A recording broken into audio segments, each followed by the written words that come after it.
Hello, we are live. Get your popcorn. This is going to be a long one. I'm Verdi Augusto, and this is the Schumann Resonance Harmonics channel on YouTube and also Facebook. I'm working on the synergy between the two of them. Um, they've been distant cousins up to now. I think that's the best way to put it. I've done the part one to this already. I did an introduction. It was yesterday, I guess. It was like 2 in the morning, or maybe it was just 2 in the morning this morning, and it feels like yesterday. I don't know.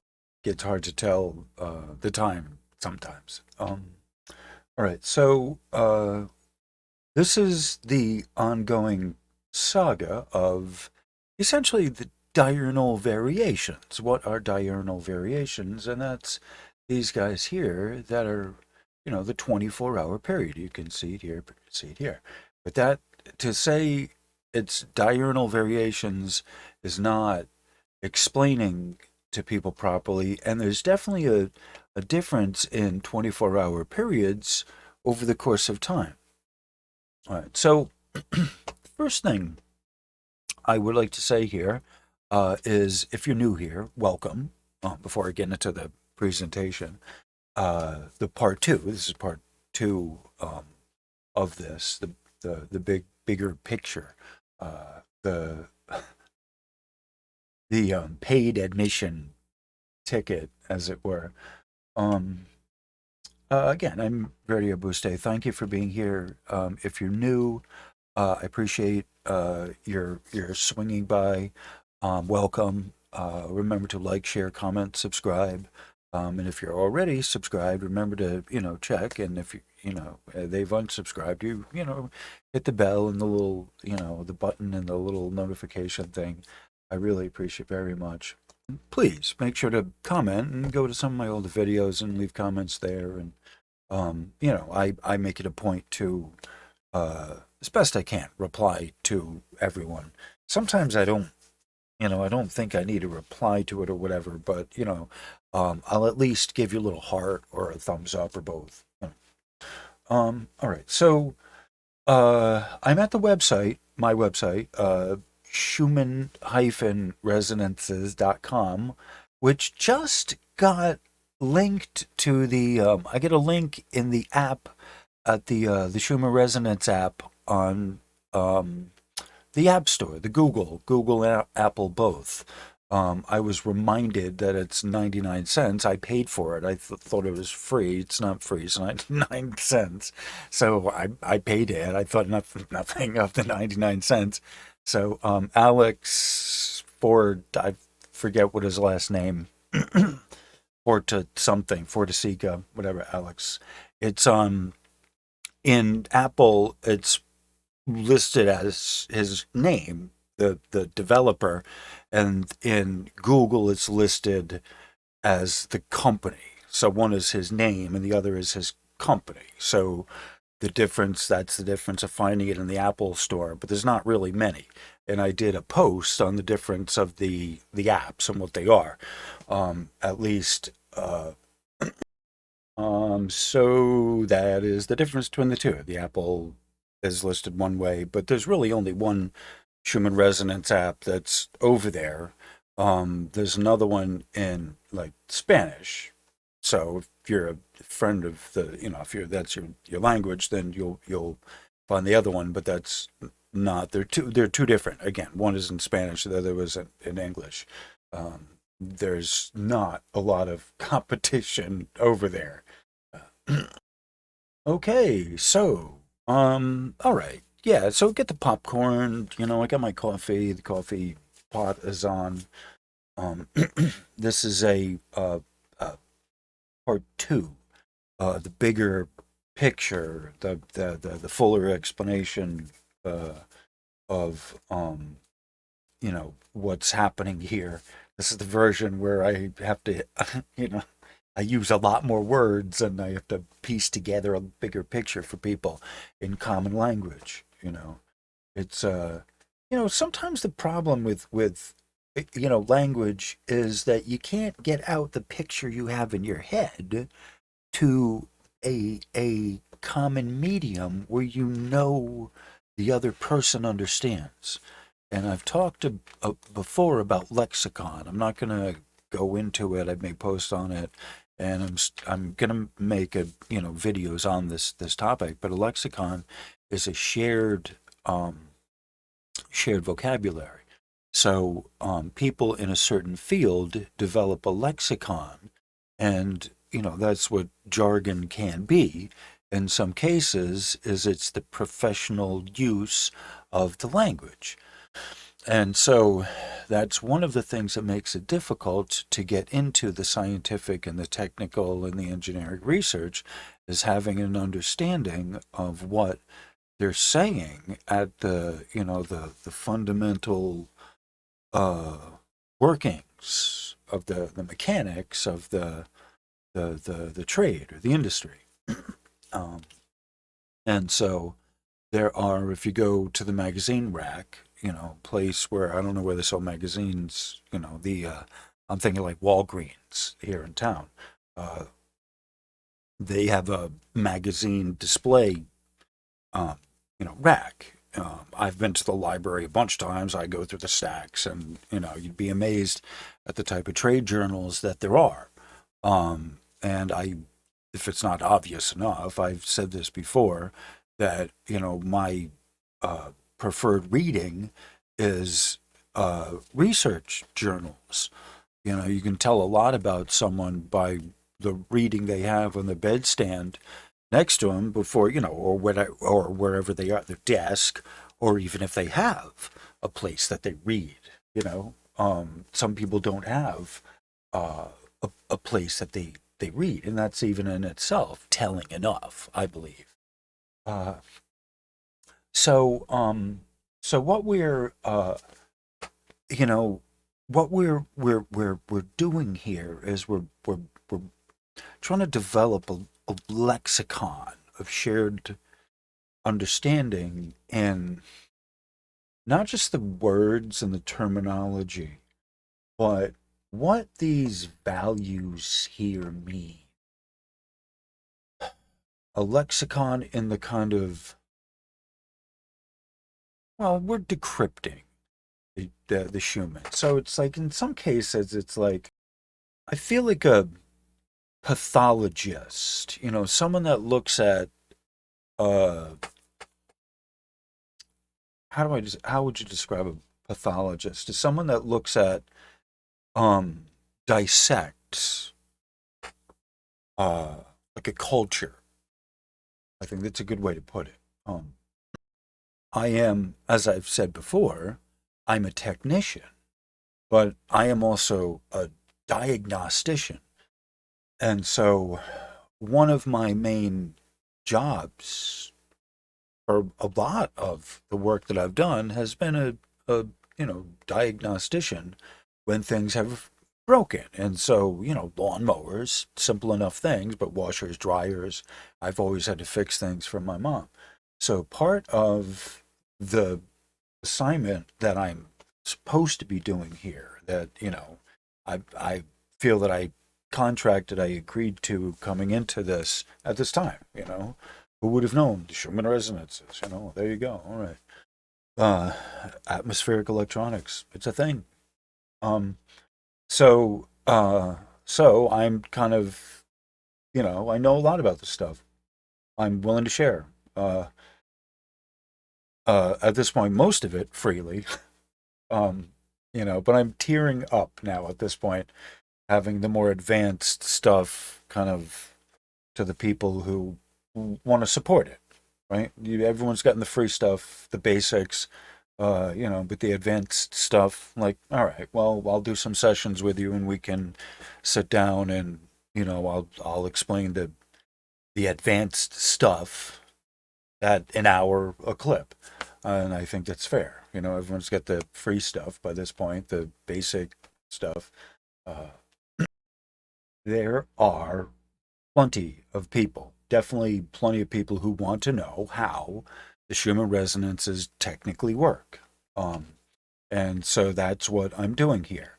And I need to say something. My, I guess, kind of dovetailing into that, my place here as a technician is the deep dive into this, and I don't bring up a minute by minute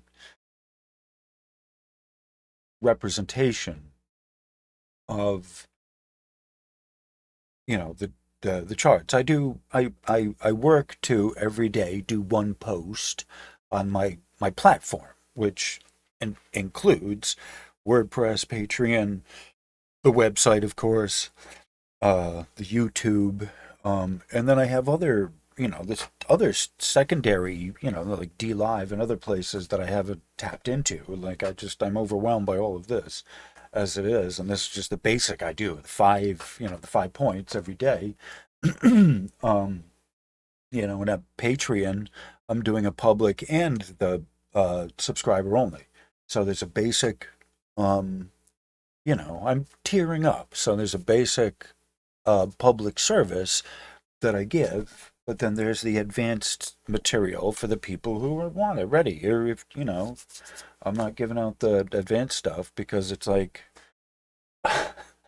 yeah, y'all ain't ready for this shit. But if you are, let's do a session.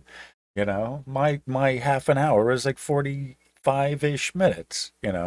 An hour is probably an hour and 15. If you're fun to talk to, like an hour could be an hour and a half, whatever.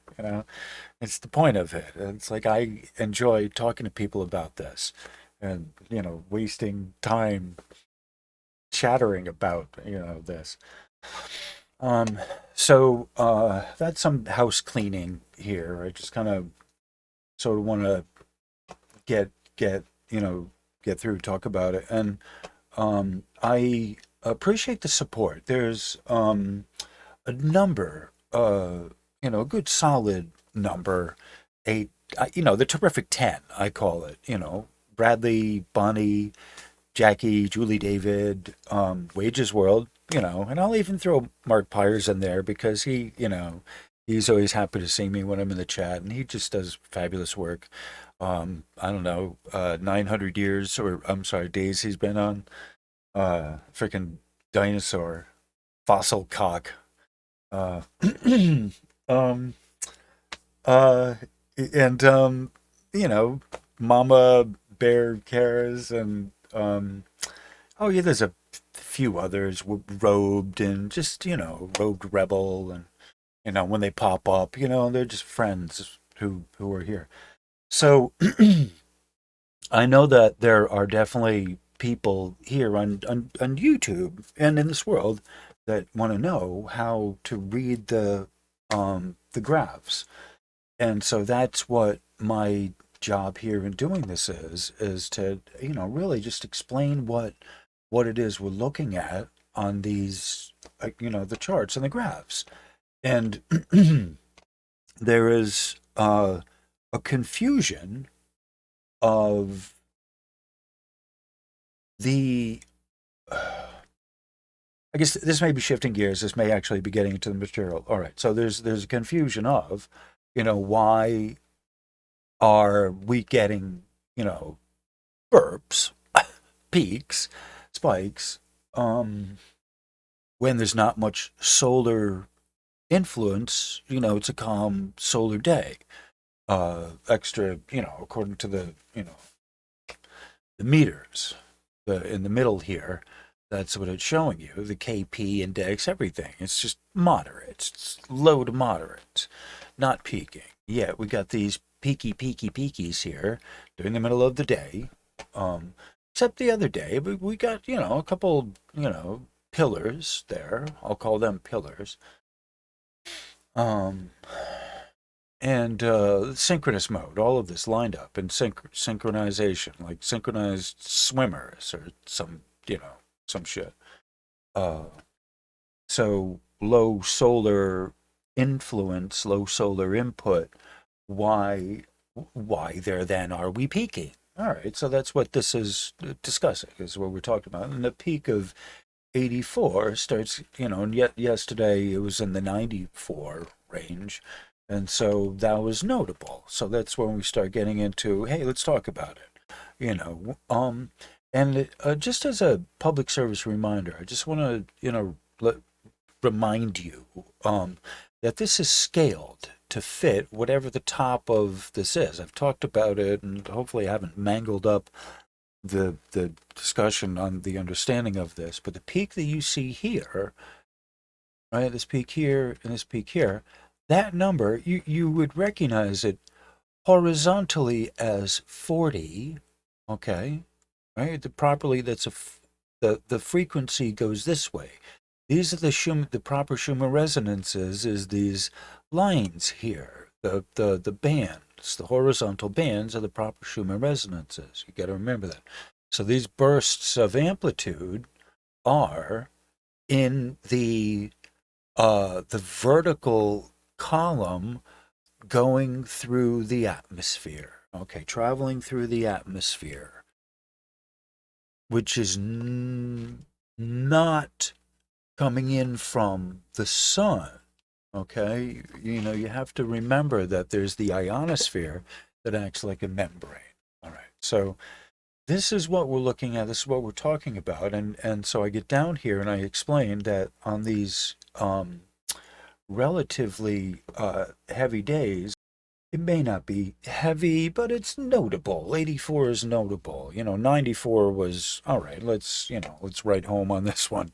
That expression, nothing to write home on. Well, the 94 yesterday was, oh, well, it's something to write on. All right, so scaled, anyway, the scaled is wherever the peak here is, that's the peak at 40. For the 40 is the horizontal frequency. These are the Schumann resonances. It's the peak. So wherever that number that peaks is, all right, in this case, it's uh, uh, 84. All right, we're at 84 here.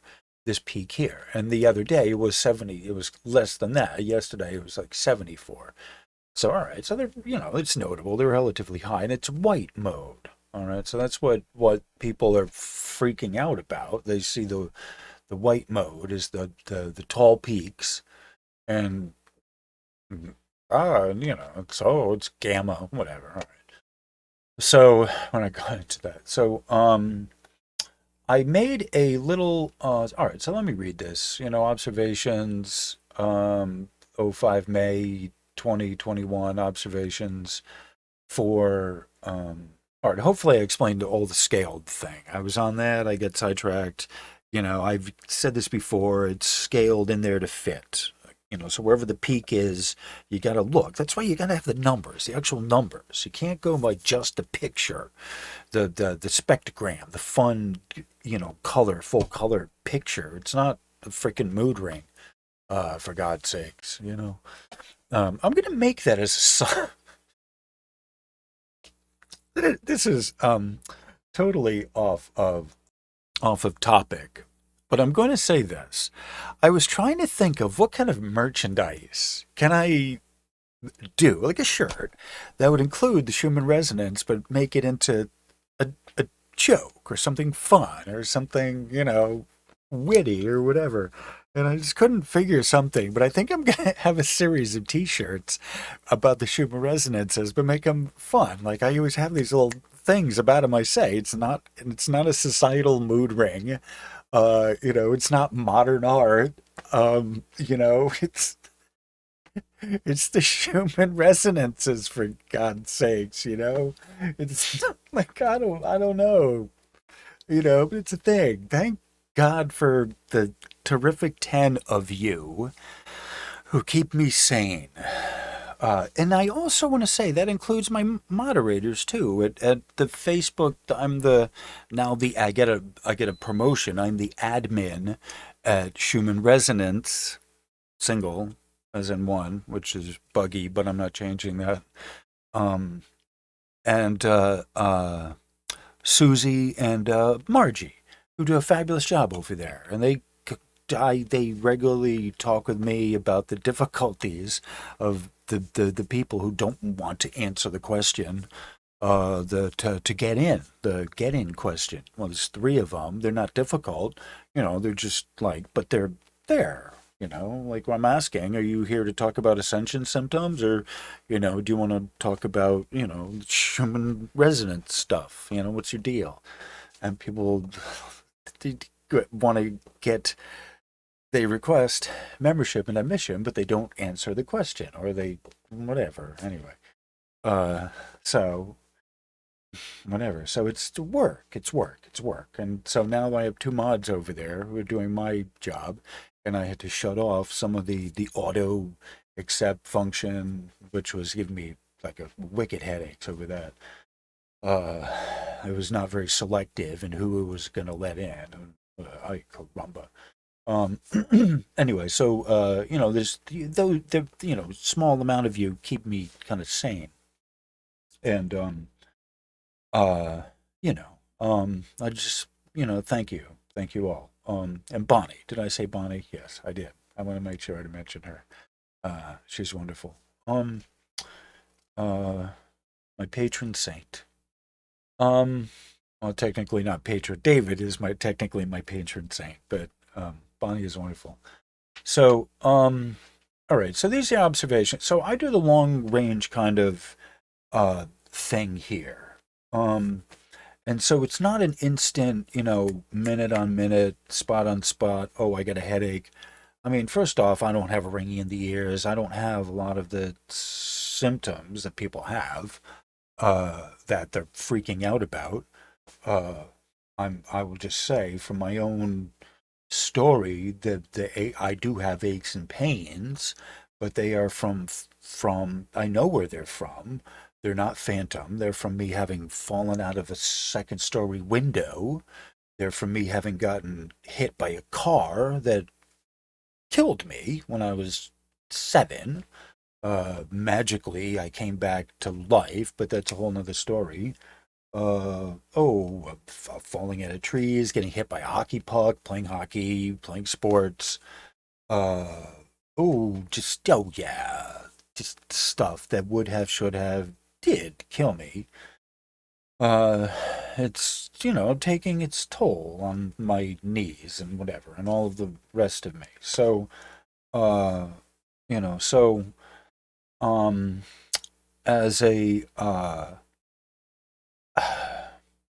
it's just, people uh, trying to figure this out. And so that's kind of the thing. So I don't have the same symptoms, but we all share a pain. Like, that's the one thing. We're all here in pain. Hurt people hurt people. It's either emotional pain and spiritual pain, or, we're trying to, relive trauma so we can work through it the 50th time. Maybe this time it'll work. We put ourselves in harm's way. We are our own worst enemy sometimes, frequently, if you're me. So, as I talked about this before, part of what the Schumann resonance is doing, the lowest of the low, these things are here. The Schumann resonances are the harmonics that go this way. That's the hum, very light hum. Okay. There are electromagnetics in the air that are stronger than the bursts that are momentarily stronger than the resonances. Yet those don't, they boom, they're loud, but they don't change overall the frequency level, the frequency deck.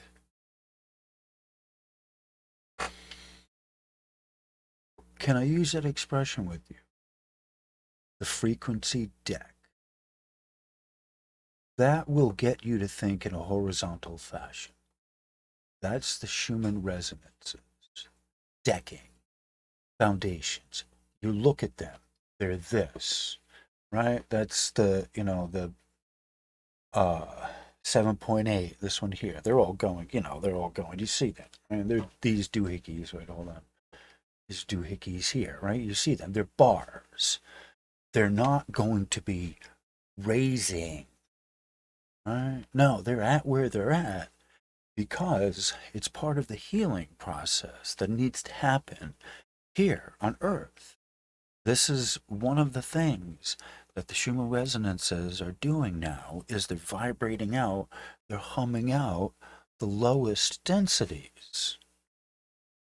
7.8 is below the level of hearing.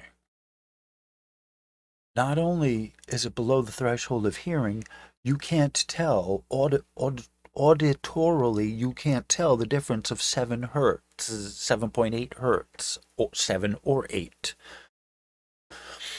It's something to remember. So when you do it's at a frequency low that you feel it, okay? We grant you that there is a feeling of 7.8, but it's at the lowest of the low. And then the next one up is 14.1, 14.2. Schumann resonances don't rise except 0.2 to 0.5, 0.2 to 0.2 to 0.5. That's the range that the Schumann resonances rise, dip, and drop. They rise, but they also dip, and they are held in constraint at their frequency. There's a series of them. They're all held in place like the musical notes, that scale. That's not changing. It's the resonances. Those aren't rising except a little bit, and they're just getting brighter. They're not rising, they're getting brighter, they're more intense. That's what that is. And that's what we're looking at. There's a height of the amplitude bang, and then there's also the height, but it doesn't go beyond a certain band. It gets more within that band. That's what's happening with the Schumann resonances, is that it's not rising, but the band that it's staying in is just getting more full. Okay? That's the best way to think of it. It's not rising. It's just getting more, just getting louder. Like the ringing of a bell. So yes, I have exceeded, I think is the word. I have, submitted to the point that the ringing in the ears and the nausea, the vertigo, and some headaches could be caused by, increased activity in the electromagnetics, which may also include cell towers. It may also include other wireless that's around you. You got to take stock of the wireless that's around you. So yeah, the atmospheric electromagnetics, which could include your Wi-Fi, whatever. You got to throw that in, unless you are willfully ignorant or just willingly are gonna dismiss that because somehow they're magically safe. But they're 61,000 times. I measured it. Sometimes I should do a channel. I should do a video on my channel of the EMF reading. It'll be short, a couple minutes, but you can see the Wi-Fi from the computer. It's at 61 nanoteslas. Okay, the Schumann resonances are at picoteslas. This Wi-Fi signal, and I don't know where it's picking it up from, but measuring it right here is at 61, and it got even higher than that when I was doing some stuff. So 61 nanoteslas, that's a pretty, that's the 61,000 times by my, recording. 61,000 times stronger than the Schumann resonances. All right, so on to the material. All right, so this is, I do the expanded version, and I've been giving the short, kind of condensed update, and then I want to do a longer, more, in depth, and so that's what we're doing here for, those. I know I kind of said that, but for those who are new here, I want to give the more full kind of, hopefully a little more entertaining and a little more take my time with this.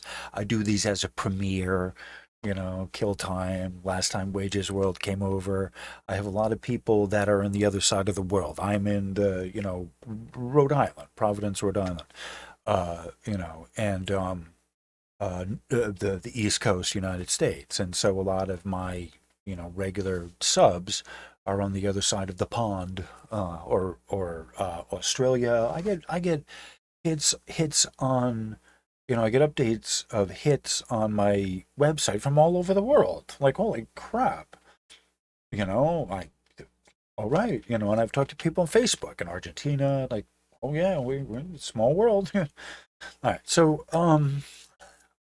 so I'm giving here, and I'm going to go into this a little later, I think. The ratings here, it's com activity, sensor readings, comparing the three are, the three kind of comparison points of Tomsk, Cumiana, and, the solar weather.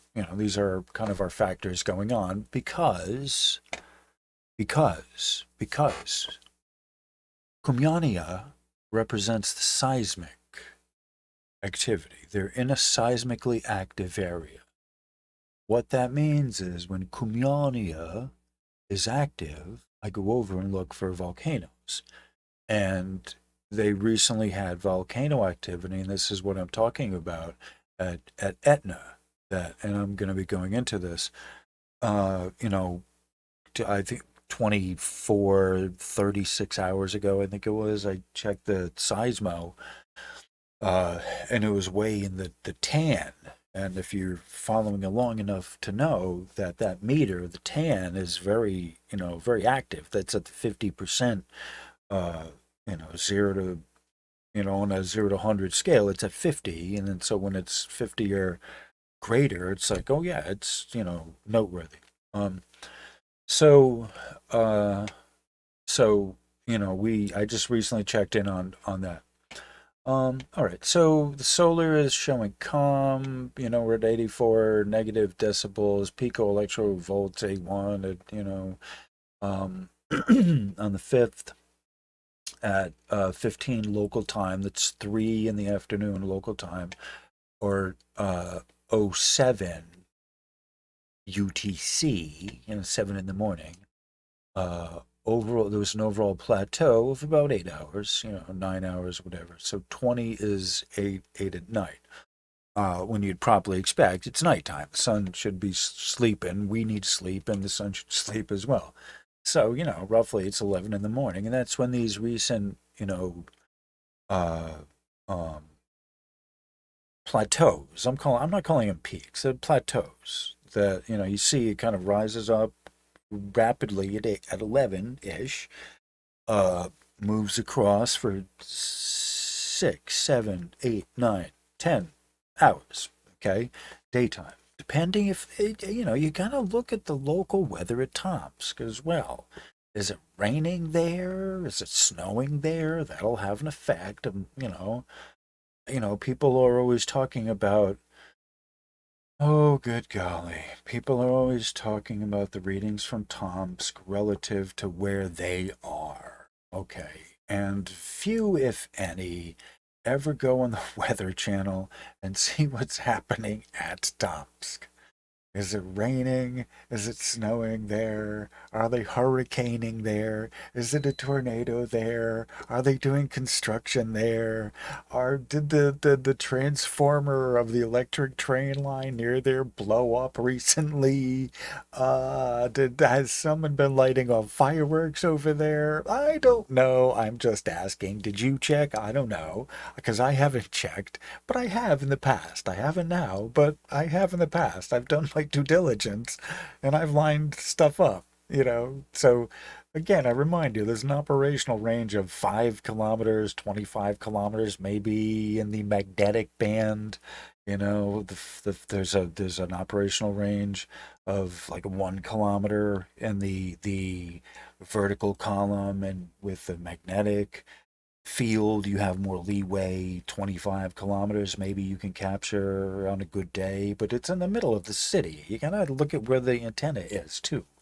Whatever, don't get me started. All right, so At midday, 84 is the pico-electron-Volt number, mode 1, white mode, which is white coloring on the Spectro, during an overall plateau of amplitude activity. And so I'm giving you here, A1, the white vertical is at 84. All right, and so what I'm doing is I'm comparing the uh, um, I'm comparing where this is. All right, so actually before that, hold on. So I say 100% of the scale, 50% or greater than 50. Actually, this is less than, this is less than. All right, so the modes. I talk about the modes. Hopefully, if this is news to you, this comes as good news that this is how they get the coloring on, the charts. On the spectrogram is from the line graphs. That's where the coloring comes from. All right, so I'm going to show you something. All right, hopefully this will show it. I have this in Paint, the Paint program, and I like using that. I might use that, and I will use that. And why? Because you can't see the numbers. I can't see the numbers. Let me hit the screen.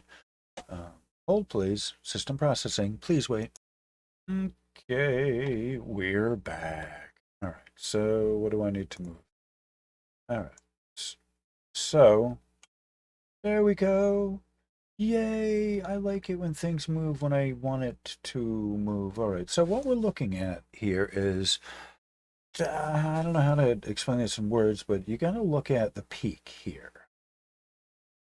There am I. All right, where am I? All right, it's the peak here. All right. Oh, I love technology when it's working. And all right, so I'm calling this plateau. All right. Okay. Plateau. Boom, boom, boom. Okay. From 11 to the 19 or 20. All right. Our numbers, the graph. All right. So the peaks. All right. So when I talk about looking at the height, the amplitude is the height. Okay. You got to remember the amplitude is the height. So I'm looking at the number difference between the lowest where it starts and then the top number. You put them together and then you divide them by 2. All right. So 84 and then 3 is 87. And so if what do we do? You round it up, 88. So half of that is 44. Right. So see that? It took the 3 and the 80, 87 will make it 88. Or you could even do it with, all right, so uh 40 43.5. Is that it? Yeah, 43.5. Right. All right. So this thing right here is peak. Like this peak is all the way at 84, okay? The white is at 84. So that's 100% of the scale, okay? And I talk about the scale, the vectors, all right? The differentials. They place differential equations in there. I don't deal with it, but that's we're looking at. It's all relative. Each day this number changes, and that peak is where they're each they baffled me, but that's what this is it's scaling it into the size that's there. You can't make that bigger, that you can't make the machine itself bigger or smaller. The number values have to be scaled and squinched into the available space on the plotter, which is the spectrograph. Sorry. So the machine is the spectrograph. The product that you see up there is the spectrogram. That's the difference. Technically, it's a scope. And so the scope is a spectrogram. So, all right. So see the peak is the 100%. This whole total available, the mean. I'm finding the mean. This is a statistical thing. The mean, the average. All right. So, all right. So amplitude 100%. That's, you see all the white. Okay. That's 100% of the signal. The height of it. Okay. All right. So you look at this one, the difference. 58 and 2 is 60, so half of 60 is 30. So where's the peak here? We're asking, is the peak higher or lower than 30? the average, the middle. Okay, so we look at that, this peak right here, boop, boop, boop, boop, boop, 35. All right, so what I wrote is it's greater than 50%. Right, so the white mode 1 was 100%. Mode 2, the yellow, is closer to 60%, 58, 57%. I don't know, whatever, but it's more than 50%. All right, obviously, again, our average is 30, the middle, mean. That's called the mean. All right, so for you statistic people, you'll know what that means. Oh, there you go. That's the joke for the joke for the day. You statisticians will know what that means. All right. So this one here, we got again. The top one is 45. The bottom one is 2, so that's 47. So 23 and a half, 2350, right? So our mean is 2350. Where are we at here? This is 1920. So this is below the mean. So this is below 50%. All right. So this one here, or 2 and 35, 37. That's 19, 20, 19, 20. All right. So somewhere. So we look at that. Our mean is 19, I think, if my math is right, but I know I already know it's below our mean. It's below 50%. So this one here, uh, half of 35 is 17. So we would, so it's below, like, there you go. All right, so it's a couple below. So it is below, notably below. And we could do the same thing here. I'm not going to because it's so tiring to do that. But you get what I'm saying. You understand the point I'm making.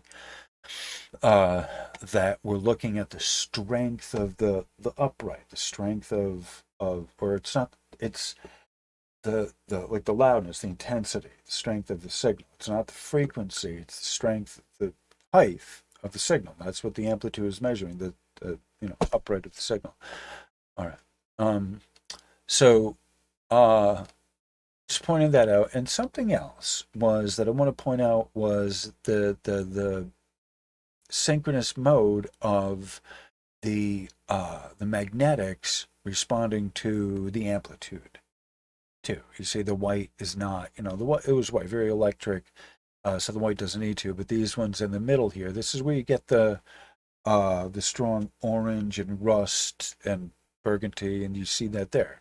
That's what this is, the buildup of these in combination with the middle there and there. All right, so and I'm going to be getting into this a little bit later, I think, perhaps. Let me get back to the reading here. All right. So, boop, boop, boop. Hey, I'm back. All right, hold on. We're not back yet. I'm back. Okay, thank y'all for being here. I appreciate all of you who stick around. I do some long-ass videos and live streams, and some of you who are here till the end of them, All right, so that's what this chart here is telling you, these numbers here, that you have to look at the once it's you're not getting a clear enough picture of the amplitude from the spectrogram when all of it's white, okay? It's kind of deceptive because the white takes over everything and all you see, but there's this other stuff that's happening underneath it that's attached to the magnetics, and the magnetics are horizontal, and the magnetics are what eventually go around to create the Schumann resonances. The amplitude is like the clapping of the bell, the hitting of the bell, but the harmonics are what happened to hum afterwards. It's what you're stuck with, right? Everyone is, real on about the amplitude, but the harmonics are what you're stuck with in the atmosphere as it goes on, right? You just got to understand that, right? Thank you. All right, so amplitude readings are, all right, so I explained that. Amplitude readings are the vertical information plotted on the spectrogram, okay, yeah. The modes are mathematically defining a certain shape and proportion, shape and size, etc., of the wave in relation to the two parts, the two directions, the two geometries, the upright and the horizontal. The amplitude, the vertical conductivity, which is charge, coupled with its counterpart going off to the sides, which kind of does twirling more like that. Kind of at first, it's, you know, that's part of what the degradation process. Travels in an upright fashion. As it travels around the globe, it degrades into quality, which is the magnetic fluxation or movement. That's as it converts into a coherent wave, goes from a plasma dealio into a coherent wave. That's where to look at it. All right, so this is the actual material, the actual point two. Oh, we're almost not even an hour into it. Wonderful. I'm ahead of schedule. Part two, how do the Schumann resonances manage to get amplitude spikes on a relatively calm solar day? Okay, because the short answer is because the Schumann resonances are caused primarily by lightning discharges. Okay, so yesterday, if you went to yesterday's part two, the longer, the where I had directed you to, it's different than this. I've been working on it. The model, the illustration that I have is updated for today. Every day I do a video or a post, it's of that day's, I do capture for that day, unless it's part of something else. But, pretty much every time I do a new capture of everything as up to the minute as I can. So in case you didn't know. All right, so I'm going into more depth in this with some stuff, like this one's longer, twice the length, more or less. It's some stuff that I get from Wikipedia, but I think it's really important because it's relevant. All right, so first, basic theory: the lightning discharges are considered to be the primary natural source of Schumann resonance excitation. Lightning, wait, hold on, can we do this? All right, here we go. Lightning channels behave like huge antenna.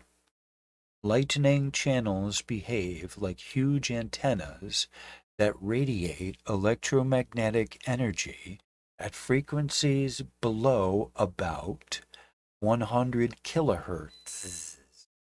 These signals are very weak at large distances from the lightning source, but the Earth ionosphere waveguide behaves like a resonator at ELF frequencies and amplifies the spectral signals from lightning at the resonant frequencies, which we've talked about. That's the series of resonances.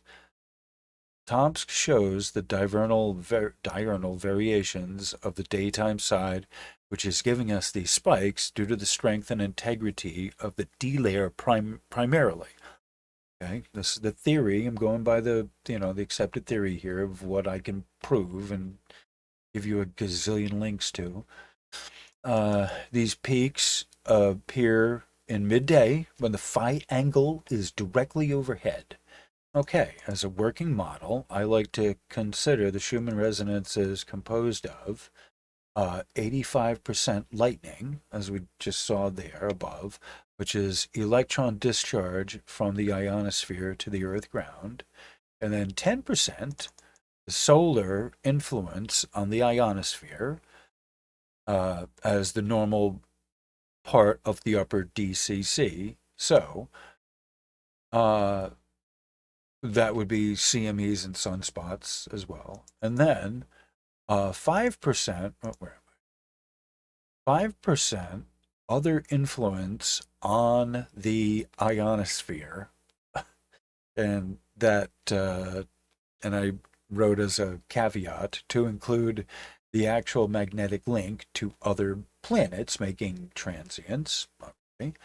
Or those extra atmospheric influences on the night side. It's important to, if it's not during the daytime, it's at nighttime. All right, that's within that other percentage there. That's, or it could be depending on the location, could be more. All right. Okay, or alien invasion. Okay, or Nibiru. all right, 4% chance for Nibiru, because if it was Nibiru, there would be a whole lot of, no, there would be all kinds, it would be all fucked up, trust me. It wouldn't be like, oh, little blips, no, it would be, trust me, much different.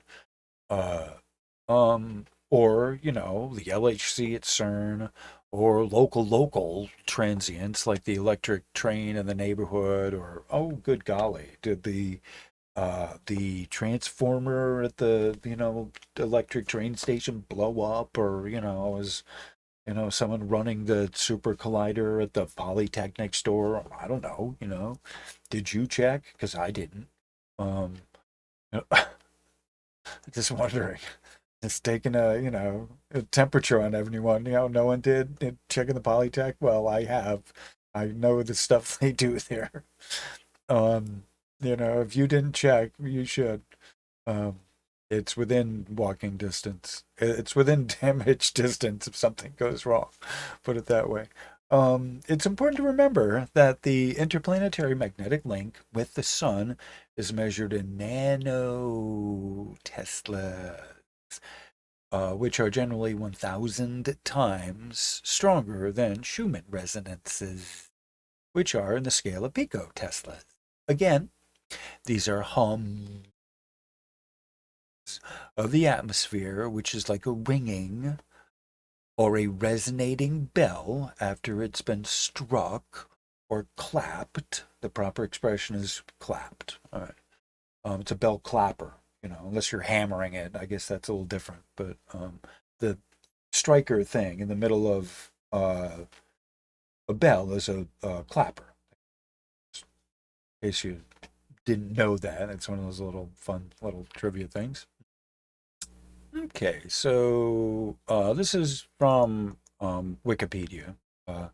So again, the magnitude of the Earth's magnetic field at its surface ranges from 25 to 65. And that little guy there is nano. See that little symbol there? It's nano, nanotesla, nanotesla. 0.5 to 0.665 Gauss. And that actually should be capitalized because Gauss is a person's name. Scientist. Currents in the ionosphere and magnetosphere. Electric currents induced in the ionosphere generate magnetic fields, which are ionospheric dynamo region. Such a field is always generated near where the atmosphere is closest to the sun, causing daily alterations that can deflect surface magnetic fields by as much as 1 degree. Typical daily variations of field strength are about 25 nanoteslas, 1 part in 2,000. 1 part in 2,000. With variations over a few seconds of typically about 1 nanotesla. It says 1 part in 50,000. Okay, that's reference 62. Okay, and I could even get there if I wanted to. I'm not going to. The intensity. The intensity of the field is measured in Gauss. See with the capital G. It is generally reported in nanoteslas, small n, large T, with 1 G equals 100,000 nanotesla. A nanotesla is, capital T, is also referred to as a gamma, and that's the Y dealio. The Earth's field ranges between approximately 25,000 and 65,000 nanoteslas, and that's 0.25 to 0.6 G, reference 13. By comparison, a strong refrigerator magnet has a field of about 10 million, 10 million nanoteslas, and that's 100 G. Okay, so that's 7 zeros there. Okay, that says a lot. That's your strong refrigerator magnet. All right, that's way stronger. Your refrigerator, you just need to know this. I clipped this because it's like people need to know how The difference, like your refrigerator magnet is 10 million times stronger than the Earth's magnetic field. Like, I mean, give me a break. You know, if you're getting a headache, check the stuff around you. Wireless stuff, check the, you know, dimmers on fluorescence. I don't never use fluorescence. That big ballast in there, high voltage, turn it off, turn it down, get it off, you know, use a candle. Maybe you'll feel better. You know, but look, just say I need to show you this stuff. I need to tell you this stuff. This is what's happening. This is the truth. You know, don't blame you can't blame it on the Schumann resonances in a lot of cases because they're so freaking subtle. You know, they do their thing, but maybe it's not the biggest problem that you're running into. Maybe they're not the primary number one cause of some, you know, like illness or malady or whatever that you got. Anyway, Professor Schumann always described the resonances which bear his name as the ringing of the atmosphere like a bell. And he described it, you know, the atmosphere should ring like a bell. And sure enough, he went and measured it, and eventually he found his resonance. Many folks believe that the spikes of amplitude is a CME or solar radiance as the primary cause, and it's not. It's lightning that causes the spikes. What is seen here is the action. What is seen here is the action of the sun simply doing its normal job of tightening up the layers of the ionosphere. The most prominent layer of the series of atmospheric layers is the D layer, which is formed by a change in electron density. Oh, all right. So that's the layer. The D layer is the lowest one. All right, let's read it. So that's one of the things that goes to make up the layers. It's not just temperature, or it's not temperature first. That's not what is giving you the layers. It's the electron density and how close out to the, you know, further out from the planet that you go, that it's holding electrons. Capaciting, you know, I'm not sure what the right word is, like a capacitor holding the charge. All right. So the D layer is always under tension. All right, the D layer. All right. The D layer is the innermost layer, which is 48 kilometers, 30 miles to 90 kilometers, which is 56 miles above the surface of the Earth. Ionization here is due to Lyman series alpha hydrogen radiation at a wavelength of 121.6 nanometer, Nm, ionizing nitric oxygen. All right, so before you know, kind of let your eyes glaze over on that, I'm not really sure what all that's talking about, but I do, what's relevant there is the nanometer, wavelength of the nanometer, and the innermost layer and the height, you know, so 48 to 90 kilometers. Okay. And remember something, that they're measuring the frequency of the Schumann resonances in the size of the wavelength, and that's kilometers. Okay. So just remember that. Frequencies of radio waves is measured in meters or kilometers. All right. So it's a distance. It's a peak distance.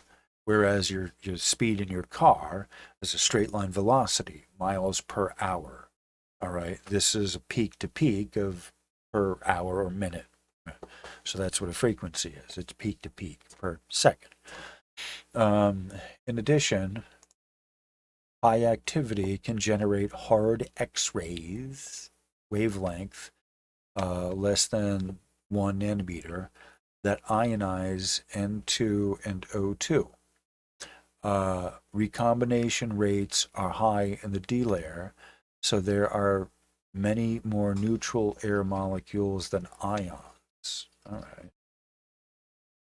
Medium frequency MF and lower high frequency HF radio waves are significantly attenuated within the D layer as the passing radio waves cause electrons to move, which then collide with the neutral molecules, giving up their energy.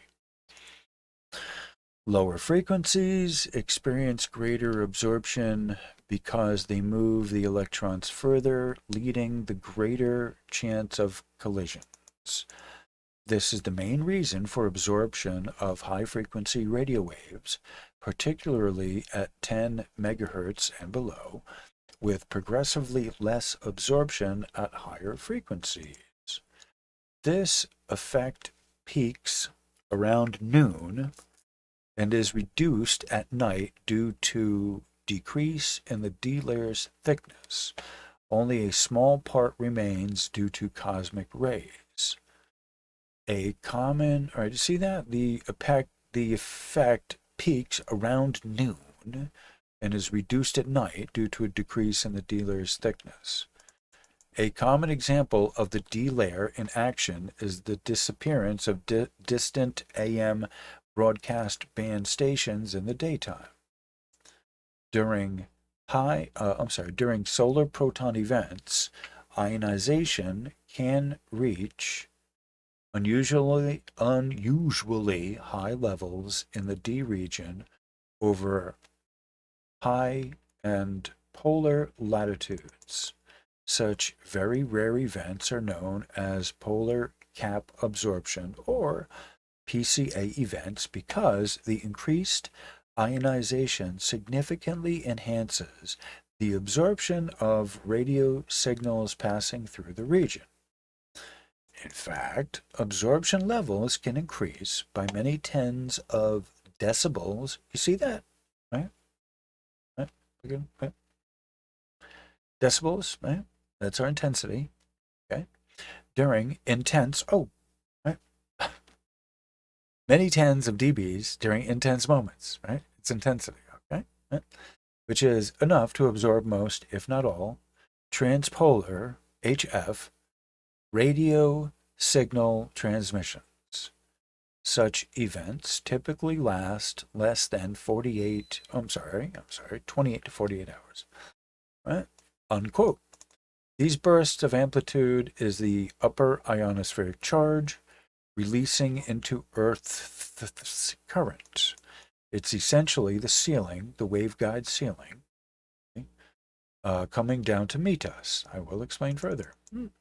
If we can use the drumhead analogy, it's like the bass drumhead, the D layer. So you just got the sense of what the D layer is the downmost closest to us. All right. This is the layer that's always active, even in the nighttime side. We just heard that.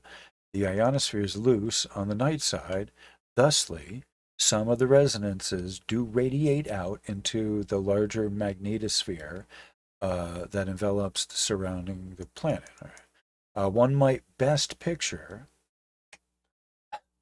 award, the ionosphere as a membrane which acts in both the fashion of keeping inside the Schumann resonances the AC current, keeping the AC current inside the ionospheric sphere. So it keeps in the Schumann resonances, the AC current, and it keeps out as well the more rough stuff from the sun. It tightens up, the D layer tightens up, and it acts to, keep out a lot of the more rougher stuff, if you will. I don't know how to better put it. In addition to keeping out the more harmful radiance, which would otherwise come from out there. So, since the ionosphere acts to keep out solar radiance, remember that much of the solar influence goes around the globe as a plasma, which is a function of the upper DC current. That's a DC circuit. So this is an accumulated charge. The ionosphere is a legitimate part of Gaia, the planet, Gaia's overall geo-electromagneto-gravitational grid. Before all light gets to the planet, it gets processed by the ionosphere. Much of it accumulated in the huge capacitor of the upper DC circuit. The Earth-ground circuit is at the opposite polarity as pure current, which moves in a directional fashion, propagating through the planetary ley line. So if those of you who are familiar with that, the ley lines of the planet, there is a component. How do I explain this? There's a the there's currents that attach the Birkeland currents and other kind of things that attach the ley lines of the planet to the upper atmospheric circuit, and it keeps everything kind of moving and shifting. All right, so I don't want to get too far into that. I'm trying to keep these basic, but there's so much to it. Like, it's all, you can't keep it just that simple and still not give you a good complete picture. But to give you a too complete picture, we get lost in the details, and oh my, or maybe that's oh me, oh my, oh. Okay. So all right, so without getting into too much, that's just basically the ley lines are a component of the lower DC circuit, which is the Earth ground, planetary Earth ground telluric current circuit. Okay. These usually anchor the upper DC to lower DC. Like I said, the upper DC circuit is pure charge, which is a voltage. This is the pure polarity of the battery of our geoelectric circuit of the planet. One side of the circuit holds the highest potential, which is the voltage of the ionosphere. The capacitor is full and ready to discharge. It's always under tension. Theoretically, it's always looking for a way to release to the lower DC circuit. We might consider the masculine force attracted to the female force of the planet, and I'm just using the alchemical terms here in their designation as primal forces. I think the alchemical principles. Most of the spikes are Earth-based and not coming from solar radiance or solar blasting of us. Because again, the ionosphere catches most of that stuff, especially the D layer, during the day. These bursts of amplitude are the heartbeat function of the planet externalized out into the atmosphere, not the Schumann resonances themselves. These amplitude bursts, especially on the calm day, and as I've described before, the Schumann resonances themselves are the breathing of the planet. Schumann resonances are not the heartbeat. Schumann resonances are a series of harmonics, which is expelled from the ionosphere, not the planet. Oh, no, no, no. It's expelled from above and not below. I've explained that the Schumann resonances are not the heartbeat function. Whatever. These amplitude bursts are the Earth's, or a product of the Earth's heartbeat function. The Earth's heartbeat function is generally kept inside of the planet, and that moves latitudinally in a direction, north to south, east to west, as a current. And so I've also shown that the gamma bursts effectively lower or reduce the Schumann resonances.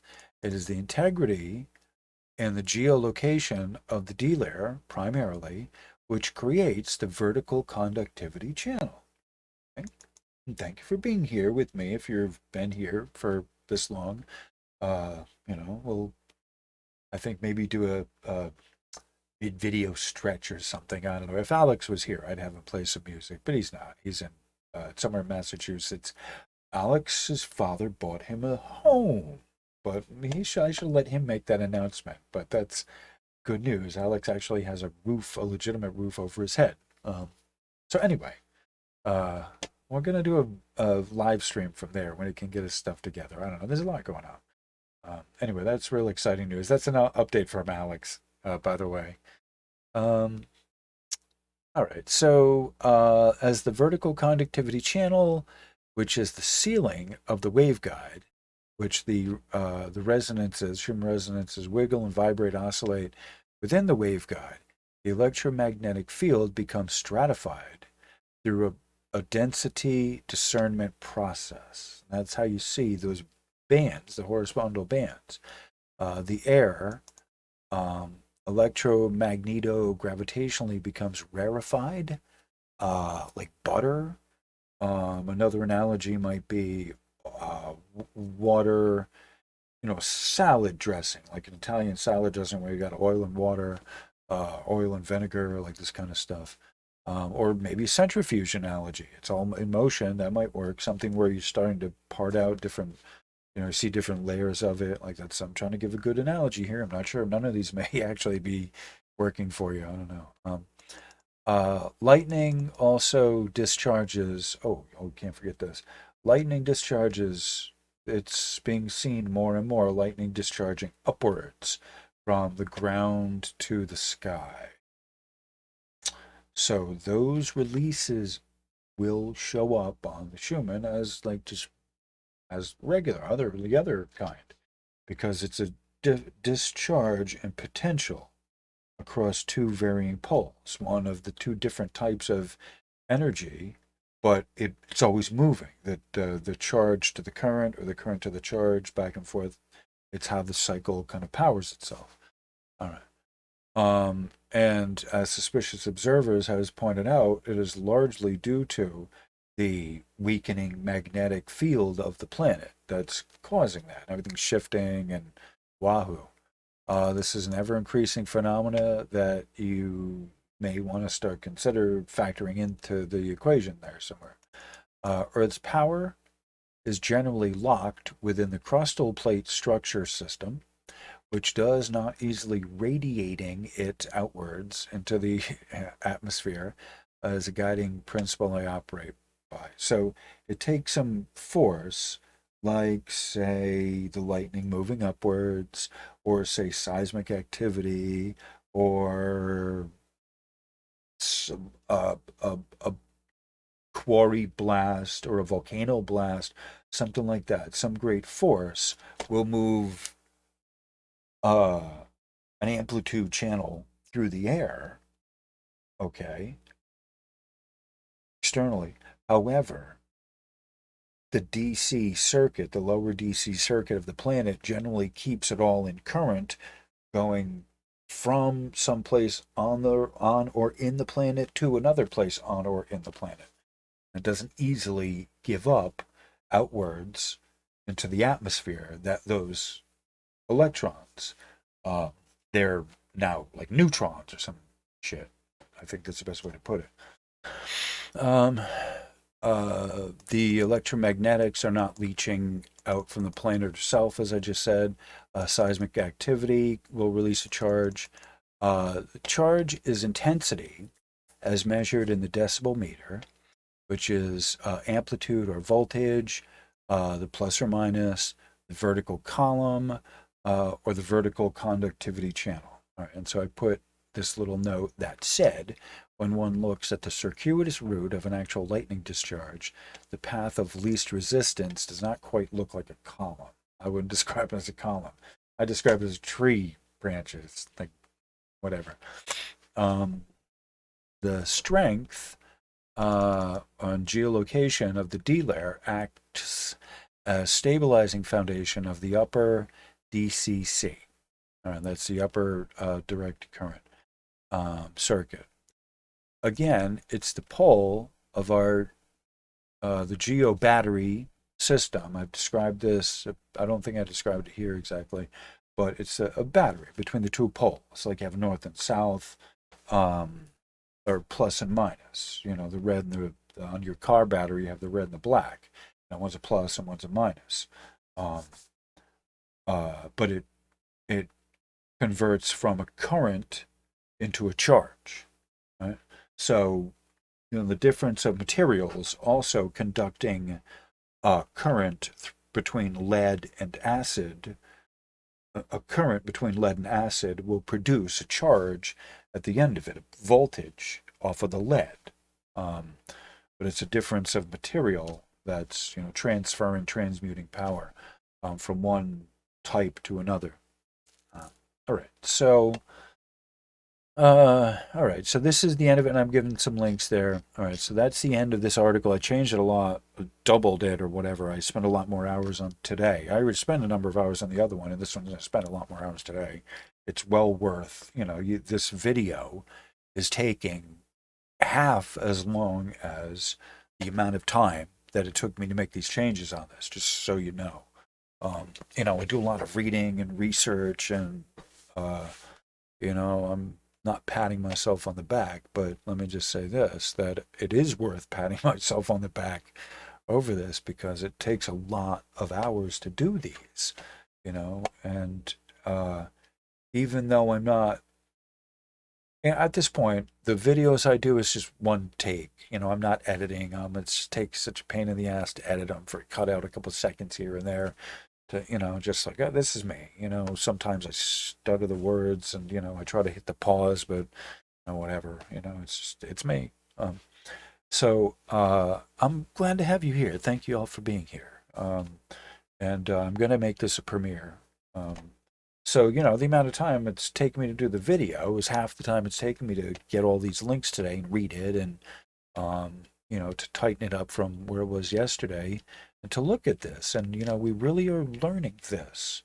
And I'm doing this for the few of you, the very few of you who really, truly are at the point of wanting to know what's happening from the technical level and not from the hocus pocus Disney, side of things, but real based from someone who's a technician, not someone who's, who was an accountant like Alex. I mean, he's not helping you, but you get what I'm saying. What were you doing before this? I was a technician. I was fixing stuff, reading a view meter, do you know how to read a voltmeter? Do you know what a wiggy meter is? I worked in an electrical supply house for 18 months. And yes, I am that great because I worked at United Electric. All right. So now we're at the point that I think you should take a pause. We should take a pause. Okay. I'm going to pause this. And, it's a good stopping point. I think I need to take a breath. And we will get into the specifics of the others. I've shown you the report from Tomsk. I did that. So I'm going to look at the other, the regulars. We have the space weather, live, the sun, Etna, the earthquakes, and the other stuff.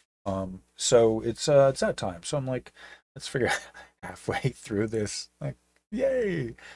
All right. So I'm not doing live, doing premieres. Like, y'all are wonderful. Thanks for being here. Okay. So this is the website spaceweather.live or spaceweatherlive.com. All right. So the KP index, they're showing you all relatively minor stuff. The green, the KP, it's at 1.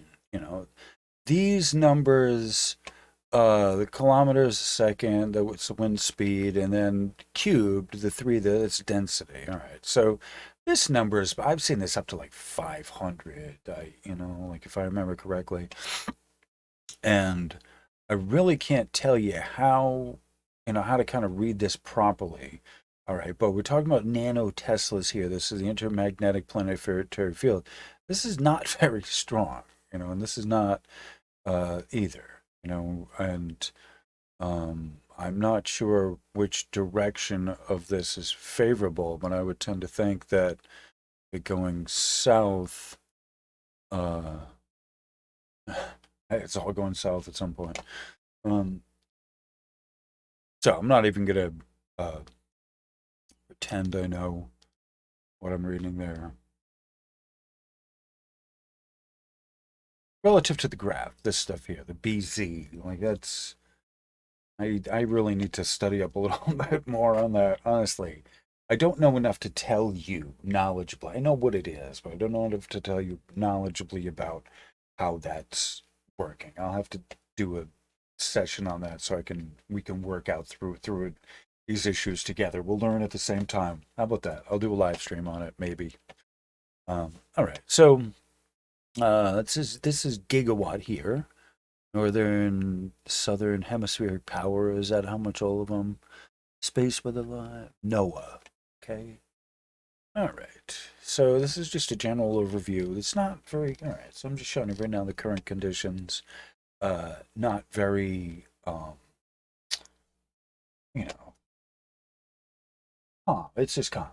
So, okay. So this is the big news here. So I put together the capture from Cumiana, and I don't think I captured this. This was from 5.5 UTC, 2300 UTC. All right. So hold on a second. Let me get out of my own way. All right. So you can see here that it is a lot of seismic activity. The tan, look at this, tan and orange, and this is our meter right here. So when it starts getting white, you see this white here, that's our 50% mark. And so the negative is there, that marks the 50%. Right, just actually no, right there where the 5 is. Sorry, not that. That right there is the 5. So you see that's closer to 60. All right, this is, we're gonna 1, 2, 3. 1, 2, 3, 4, 5, 6, 7, 8, 9, 10, 11, 12. Goes to, negative 120. Right? So 5 is here. You see that? 1, 2, 3, 4, 5. So 6, that's mark of 6 there. Yeah, I can see it there. All right. 6, and then that's 7. All right. So from, that's 75% right there. Right? So when I say 75%, 75 to 65% strength starts coming in, like that's a strong signal. And then you see, like, look at this, bouncing all over the place. Do. Look at how high that is. That's a very loud signal there. And that's coming to strength. You see that 50% where I was telling you about on the other one, where I was talking about of the scale of it. So you see the 50% mark here, how many of these are hitting on the average. The mean of these are hitting. I'm not sure if that's the mean, but the mean is 50% right there. So see how many of them are at that 50% and then are tapping it into the 75% right here, this area here. All right. All right. So this is all seismic here at the 30 up to 30 hertz. But this is true hertz, horizontal. Right. The movement of the Earth is horizontal. It's moving, it's shifting. When the Earth shifts, it's, that's your, this horizontal movement, and then it sends up from that electric going up, amplitude going up to the tellurics up there in the sky, the Berkelands, the Berkshires up in the sky. Okay. And that's what these are. These are the earth ground reaching up for the, through the Berkelands in the sky. All right.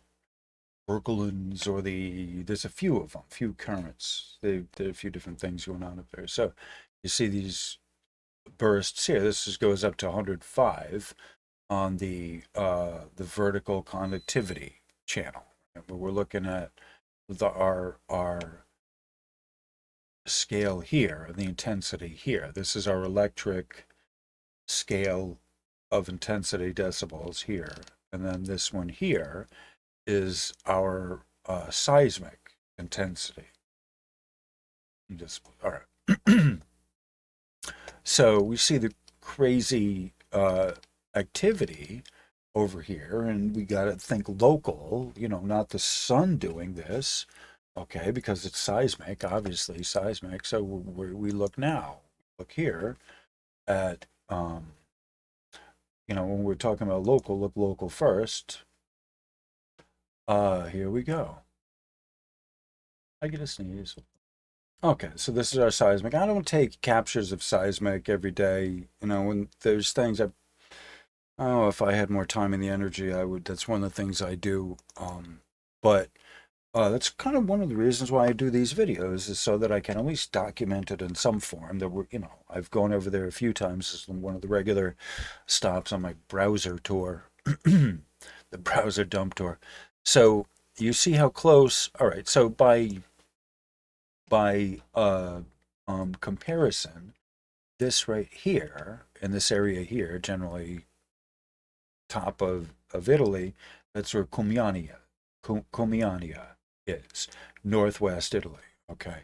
So Etna is down here in the southwest, I guess, or southeast. I don't know, whatever, but the south part of it, and the other end of the boot, which is Italy. So there's not anything down here, but you see how close. What is this? 3.6. This is highly unstable area over here, earthquake prone. That's why they have these monitoring stations at Cumiana and Etna, is to monitor for the seismic, in addition to the amplitude, the peaks that come with it. All right, so Etna, did I show Etna? Yeah, look at that. Look at this. See where that mark is there? At 75% right there. Bam. It's saturation. Like, you have to look at it. When the intensity hits 75%, that's a saturation point. Uh, why is that important? Because a lot of times it's the magnetics that, if it's at that, they're giving you the intensity, because, even though that's an amplitude, the magnetics can still have a loudness to it, right? So, they're able to measure but you see it's a different color scheme, right? That's how they're separating these colors out on here, is that you've now seen three of these different decibel meters that are recording different types of information. This is the magnetic guy here in these yellows, right?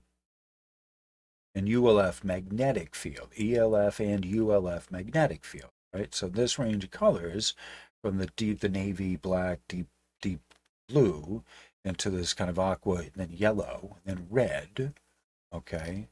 Whereas on the other one, same one. All right, so I'm sorry. So on the other one, see how this one goes from the dark blue, this color variation?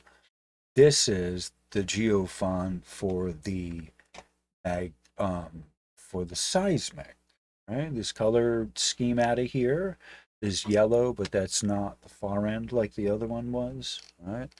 And so this one here, all right, this one here is a different one as well. You see this one here, right? That's red, yellow, and black, right? So that's still a little different than that, all right? See how they set it up there, all right? It's still going red, yellow, aqua, and blue, okay? But it's a different, right? It's a different. Can you groove on this with me? This is some trippy shit. It's an hour and a half into this. Too bad you didn't drop some mushrooms. I mean, I did tell you to get popcorn, but not the medicinal kind.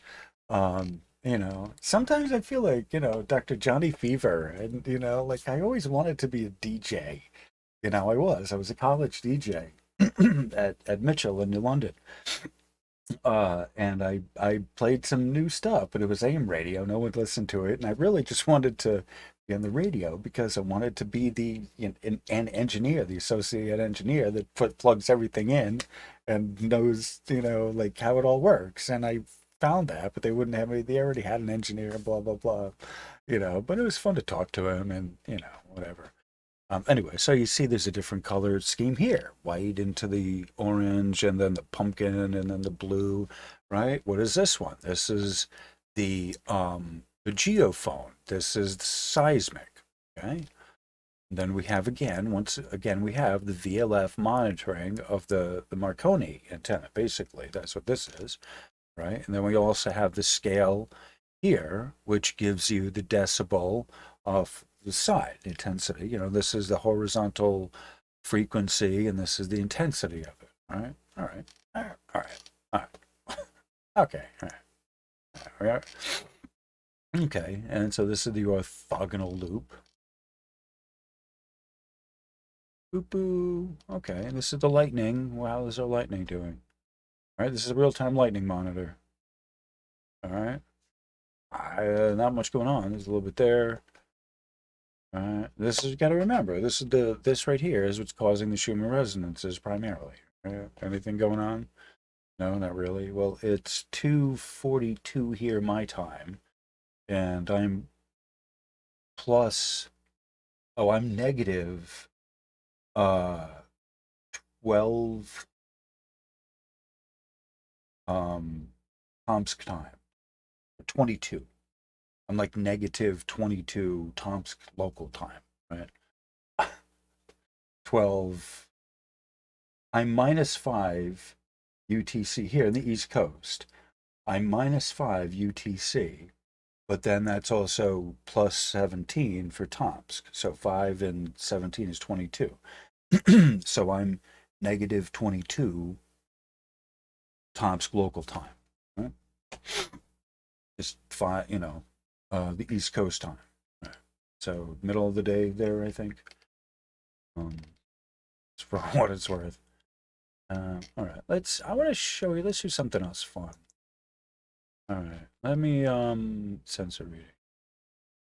All right, let's go to this one here.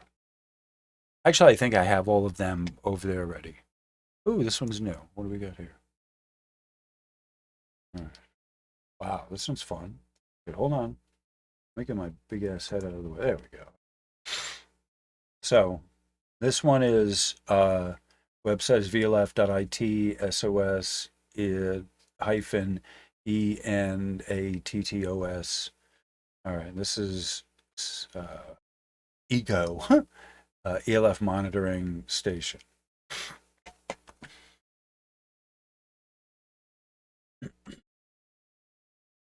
I wish I had music. I can't play music because I get a copyright infringement. I had to go to copyright school. I'll have to tell you about that sometime. There's 5 questions. I got them all right, but it's like, oh yeah, they schooled me. Now they're going to check. They check each one of my videos to make sure there's nothing copyrighted on them. It's like, oh, screw you bastards. All right, so this one here, look at this though. Holy crap. All right, so this is the same, but see what they're doing here? Negative 50. They're way over here. And this is a whole different scale. This is minus 50 here. And so even though they're using the same coloration scale, it's still a different scale because they're at negative 50 over here, right? Oh, this is pretty amazing. I haven't looked at this one. I came over here at one point just to look at it real quick. I don't think it was working before. All right. All right. So this is data. There's stuff going on. No, this is a real-time lightning. I don't know. I don't know enough about this, but I just think these pictures are really cool. Look at that. That's pretty trippy. I have no idea how to read this. So, but that's what they're showing you. Look at where they are in this. For their gravitational waves. Wow. Okay. This is some serious shit. But it looks like they're in the ground. They're definitely in the ground. That's a like an induction coil. That's a magnetic side antenna. All right. Oh, good golly. All right. All right, so let's go to the Northern Cross. How are we doing there?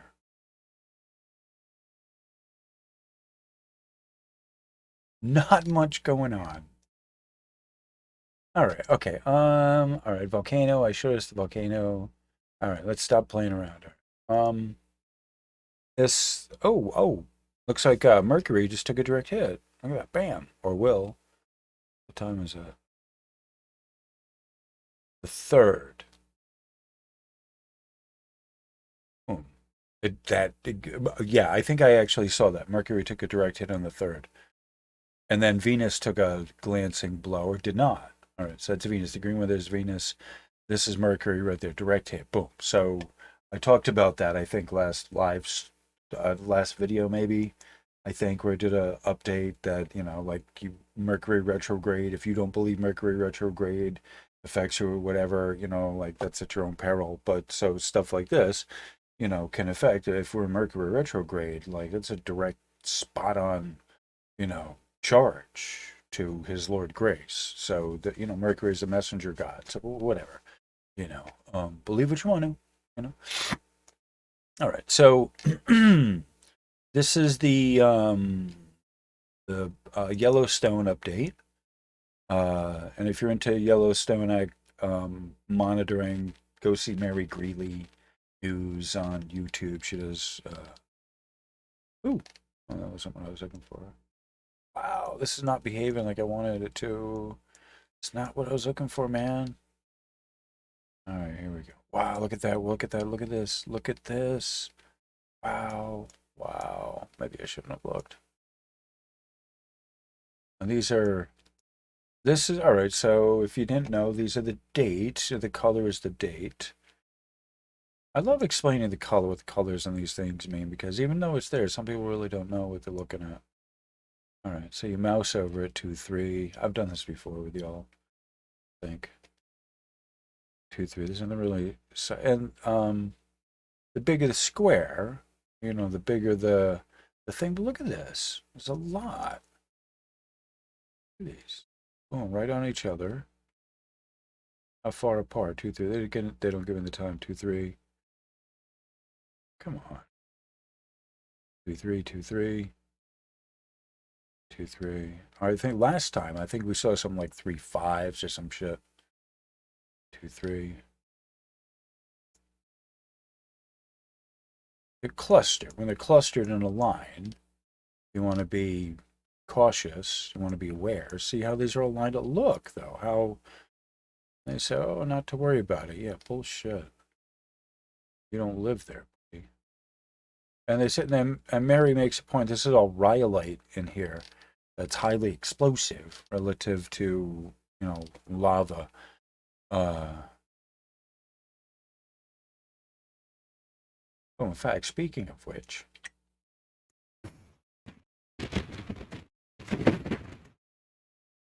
Now it's still, but it's going to explode very soon.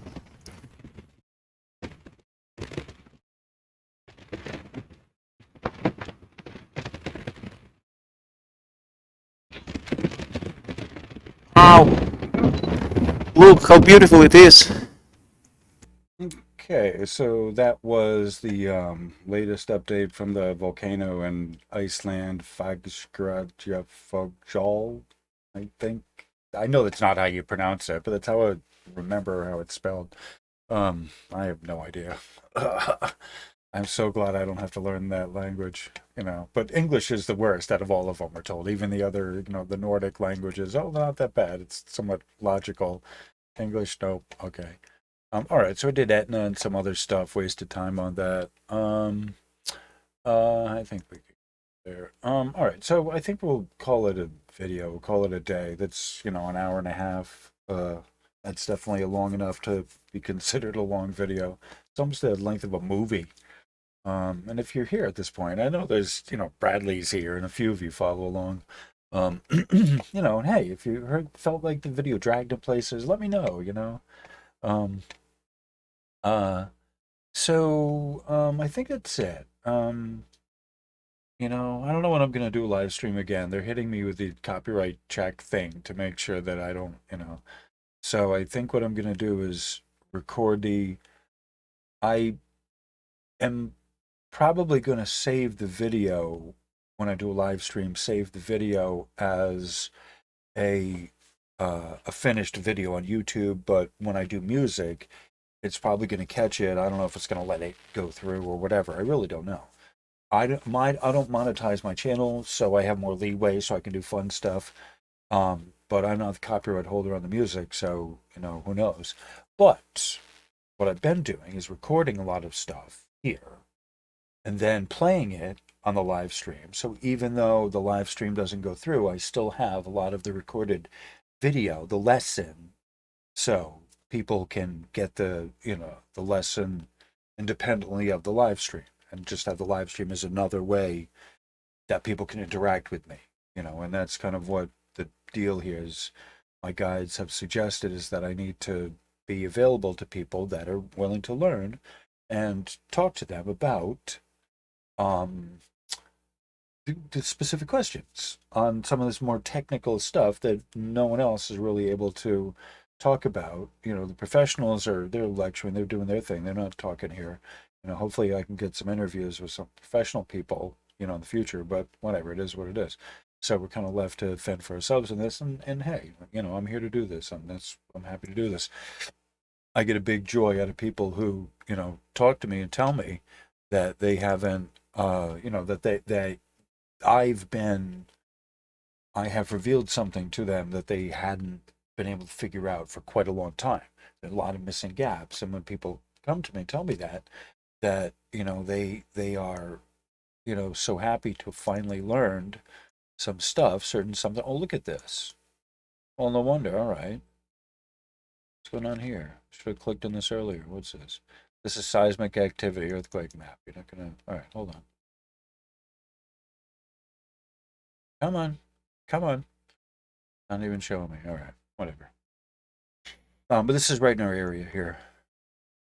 Right, Naples. Look at this. This is getting hit, right? Somewhere down here is Etna, or close to it. You see that? Yeah, fell in there. All right. And yeah, somewhere down here is Etna. All right. Anyway, so I lost my train of thought. Whatever. But you know, thank you for being here. I appreciate this, and it wasn't for the love and support of the few of you who really are getting this, that it would make it worth it to be doing this. And I have, it's been made clear to me by my guides that there are a few people, definitely clearly, who are vocal about it, and then there are more who are not as vocal about what they've learned, but they have benefited from it, and the videos are here for posterity, and such as they are, and so that they're always going to be available. That information will always be available as long as the channel is up and running and the computer's working, and blah blah blah blah blah, whatever. So anyway, all right. So on that cheery note, onward and upward.